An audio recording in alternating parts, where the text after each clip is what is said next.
Okay, this lecture is going to be probably a little bit review from what we did last week, but it's just setting up the worksheet that you're going to be working on today. And then hopefully we won't have to revisit it too much. So we're talking about frequency, energy, and the entire spectrum of electromagnetic radiation, or light. So, to review, light is a wave. And when we draw the wave, we usually draw it about a zero amplitude point. So things that we want to label for light, we have lambda. Lambda is the length between two peaks of a wave, or two troughs, or two consecutive repeating points on the wave.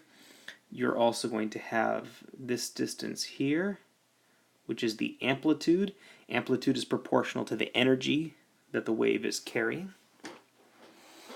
And then you have speed, or velocity, of the wave.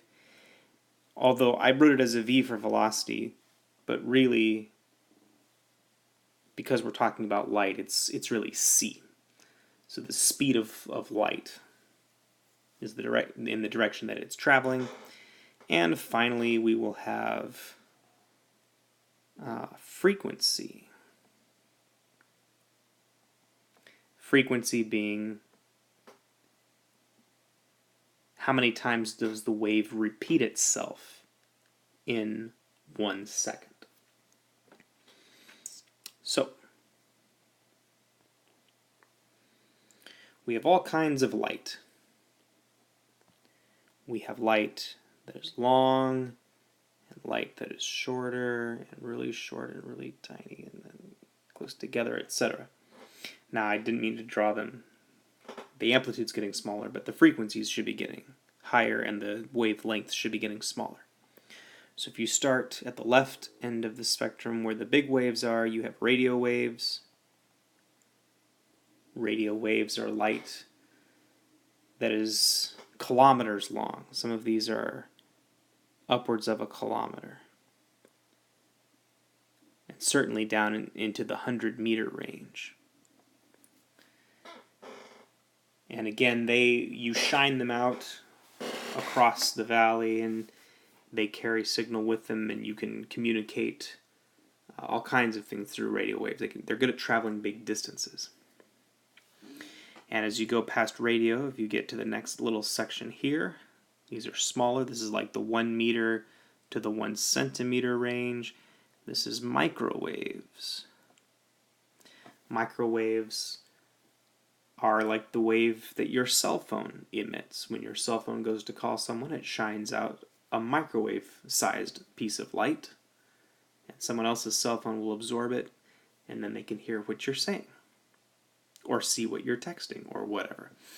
If you get smaller than microwaves, the next size over is the infrared range. Too big for us to see. We're getting down here into the micrometer range. Ironically, this is actually in the micro range as opposed to the microwaves. But yes, infrared, bigger than what we can see, but smaller than microwaves and smaller than radio waves. This is the wavelength associated with animals who hunt at night, because all hot objects that give off heat are giving off waves in the infrared spectrum. And so some animals who hunt at night will be able to see these because their eyes have evolved to be able to absorb infrared radiation and turn it into a brain signal. Now you have a very small, narrow band here. It's very narrow, called the visible section. And if you expand the visible section like this, red is on the left. It's the long one at 700 nanometers. Violet is on the right at 400 nanometers. And Roy G. Biv. Red, orange, yellow, green, blue, indigo, violet. Those are the colors in order of largest wavelength to shortest. And remember, Darth Vader always loses to Luke Skywalker because his lightsaber is red. That has a longer wavelength, which means it has a smaller energy. And Luke's is blue, shorter wavelength, higher energy. We get past visible. The next over is the ultraviolet.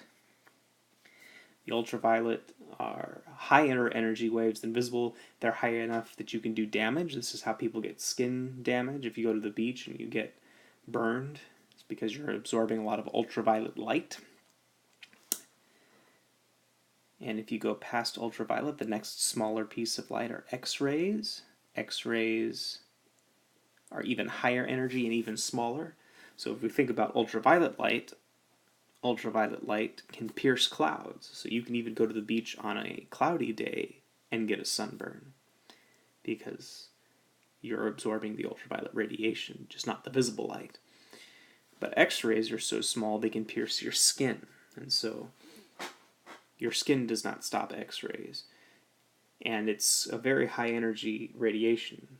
Ultraviolet has enough damage that it can cause you to burn. You burn your skin.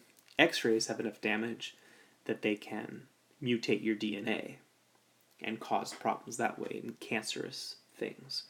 So with X-rays, for instance, if you go to get an X-ray at the doctor's office, the doctor will put a lead blanket over everything he doesn't want to X-ray, because X-rays cannot penetrate lead. And then he'll shine the X-ray light on your skin, or on your whatever, probably your bones, because that's what you're getting X-rayed. And your skin will not stop it, your bone will. It'll create a shadow in the shape of your bone, and he will be able to make a picture out of it. And lastly, we have, let's do that in the same color. We have gamma. Gamma are the tiniest, highest energy waves in the electromagnetic spectrum. So high energy and so tiny that they really can do some damage to your body.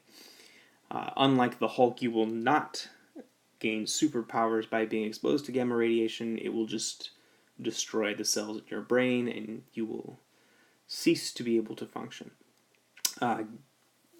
You can stop gamma rays with several meters of lead, but it really does take a thick piece of lead to stop gamma rays from a dedicated source. So, those are your types of radiation. If you can remember that gamma is small and high energy, and radio is big, then you know the ends of the spectrum. Visible light is somewhere in the middle. Red is the bigger piece of visible light, and if you'll notice, on the edge of red is infrared. Infrared, red, they go together. On the other end you have violet, and then you have ultraviolet coming right after it at the smaller end. So ultraviolet, violet, infrared, red. Those are in the middle. Then all you have to think of is microwaves are up near the radio range. You use your cell phone, which is a device you could also use to listen to the radio, I guess. And then X-rays are down here near gamma. That's the order. The only other piece you're going to have to do is to learn how to calculate energies and wavelengths and frequencies. So your two equations for that are frequency equals speed divided by wavelength, and energy equals h times frequency. Keeping in mind there are two constants here. The speed of light never changes. It is 3 times 10 to the 8th meters over seconds. And then Planck's constant, which is h. Planck's constant is 6.626 times 10 to the minus 34 joule seconds. Always make sure you're in meters and always make sure you're in seconds. And then everything will cancel. So if we go back to the lab we did, we had problems like this. You measured a piece of light, let's say it was 450 nanometers, and you wanted to know how much energy did it carry and what frequency was the light source. So first we'll go and look. So here are our equations. We have nu equals c over lambda and E equals h nu. I think right now we have enough to solve this one, because 450 nanometers is a lambda. So I'm going to use the one that has lambda in it. Okay? So here is what I'm going to do.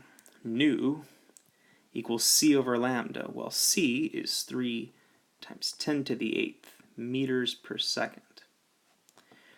Lambda is 450 nanometers, but I noticed that nanometers is not the same as meters. I need to make that meters. Well, 1 nanometer is 10 to the minus 9 meters. Well, that must mean that 450 nanometers is the same as 450 times 10 to the minus 9 meters. Okay? When you see this, I always recommend do not put this into your calculator as it's written like this. If you try to put tens in your calculator, the calculator usually freaks out, unless you're really good at writing tens. So I'm going to do this. I'm going to write 3 divided by 450. And my calculator tells me that that is 0.0666, etc., very evil number, times, and then I have tens. Well, I have 8 tens on top, minus 9 on bottom. 8 subtract negative 9 is 17. So I'll have 17 tens on top. Meters will cancel, and I will get 1 over seconds. But if I want to do true scientific notation, I need the decimal to be after the first of those sixes. So I will get 6.66. That was a move of 2 decimal places. And so that will give me 2 fewer tens. I'm losing tens if I go to the right. So times 10 to the 15th per seconds. 1 over seconds. This is the same as writing 6.66 times 10 to the 15th hertz, because a 1 over second is the same as a hertz. And that's my answer. It's a very high frequency, but you got to remember it's a piece of light. It's traveling at the speed of light, and it's very tiny. So a lot of waves go by in a second. Now I go back down here. That was my nu, but I also wanted the energy. The energy is equal to h nu. Okay, so the energy should be equal to h, which is 6.626 times 10 to the minus 34 joule seconds, times, because now I have my frequency, 6.62, oh, I just did that wrong. 6.66 times 10 to the 15th hertz, or 1 over seconds. I'll do it like 1 over seconds. Reposition here. So, again, putting tens in your calculator here is probably a bad idea. So I'll take my 6.626 and my 6.66, which are not the tens, and I will multiply those guys together. 6.626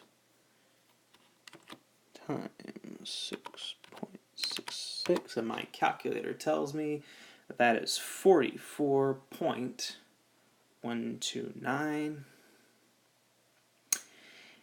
Now my tens, I have minus 34 here, plus 15 here.